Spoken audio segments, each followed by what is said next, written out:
the culture of analytics, the study of systems, and collaboration are the big three paradigm shifts that are defining the industry of smart cities.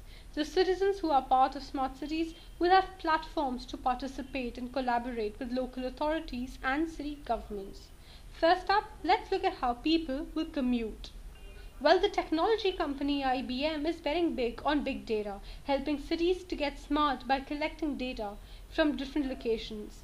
For example, as far as the traffic goes, it is collecting data from tolls, eyewitnesses, traffic patterns, cameras, sensors, and connecting all of it to make it a truly smart system of systems. Say if a train is arriving late, the bus that comes to pick the people up from the station needs to know that. So rather than departing on time and leaving the arrived commuter stranded, it is able to adjust its timing according to the time of the train. IBM has implemented a multimodal transportation system in Singapore already.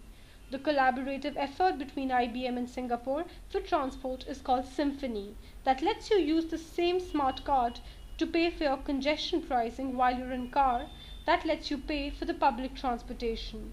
In fact, it's even gone one step further to integrate retail payments into it.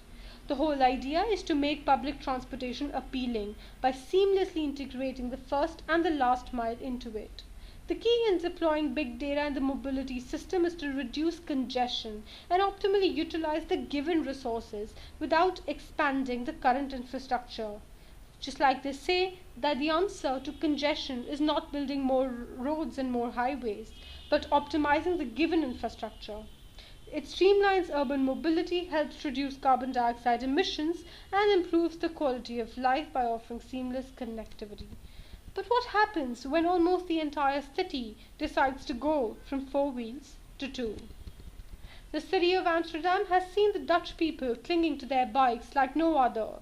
So much so that the city has become a role model for London's Mayor Boris Johnson. The campaigners, the cycle lovers, the environmentalists, the sustainability officers have together made the two wheels in a humble structure the dominant mode of transportation. The infrastructure for bikes has grown in a very similar way. They say you're going to feel safer on the smaller mode of transport. A parking lot of sorts lets 10,000 cyclists park their bikes, and they are given the same facilities as the car commuters are. Mind-boggling, isn't it? And all of this truly lays the foundation of smart city through smart citizens. Next, we look at how the citizens of smart cities will consume.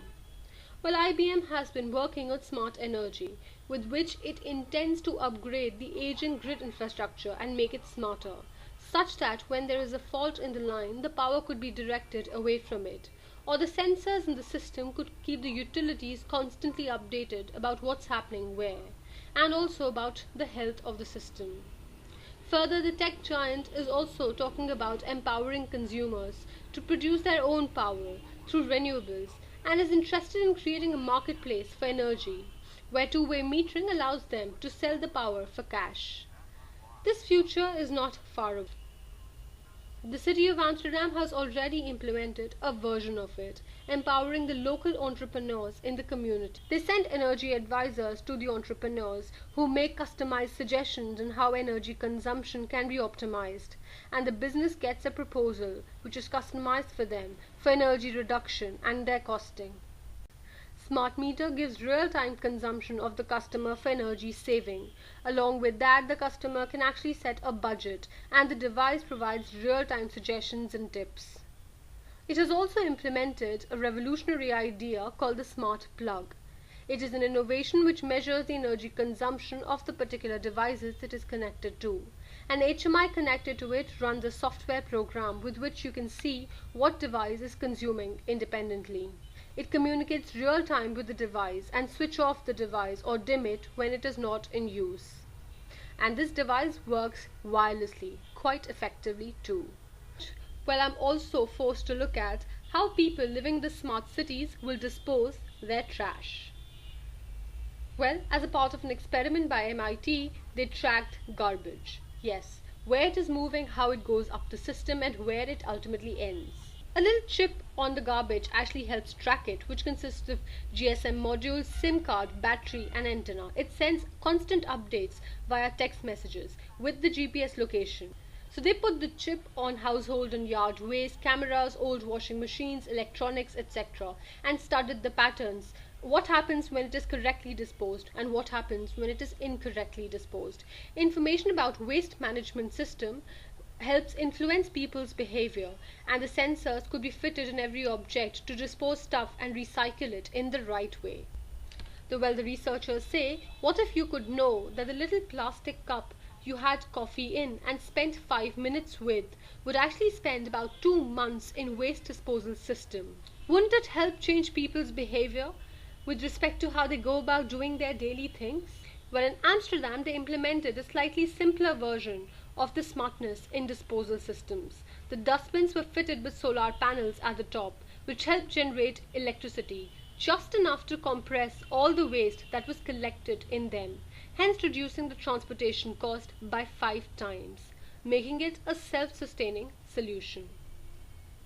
Ultimately, however, the implementation of technology and to get real meaning out of it would require some sort of customer engagement, behavior change, and making energy efficiency and sustainability the centerpiece of all conversations. There is indeed a lot of potential, but people need to be made part of the loop. So when the government tells that to make the city smart, they would be giving free and pervasive Wi-Fi, it is hugely important to specify for what. If it is so that I can continue using my Snapchat or Facebook to kill time, then it doesn't do justice.